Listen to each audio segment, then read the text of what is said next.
कप्पे तयार झालेले आहेत. हृदयाचे एकूण 4 कप्पे असतात मानवामध्ये. म्हणजे हा एक कप्पा झाला, हा दुसरा कप्पा, हा तिसरा कप्पा झाला आणि चौथा कप्पा. अशा प्रकारे एकूण 4 कप्पे झाले असतात. उभे कंपार्टमेंट आहे. उभा एक पडदा आहे, ज्यामुळे राईट आणि लेफ्ट असे 2 भाग झालेले आहेत आणि परत या आडवा एक पडदा दिसतो, ज्यामुळे परत वरचा आणि खालचा भाग आपल्याला असे एकूण 4 कप्पे झालेले दिसतात. वरचा भाग आणि खालचा भाग. मग यामधून तयार होतात 2 ऑरिकल आणि 2 व्हेंट्रिकल. 2 ऑरिकल आणि 2 व्हेंट्रिकल असे 4 कप्पे असतात.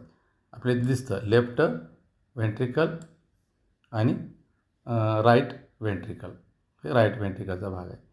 लेफ्ट व्हेंट्रिकल आणि हा जो भाग आहे तो राईट व्हेंट्रिकल. असे एकूण 4 कप्पे आपल्याला यामध्ये दिसायला लागतात.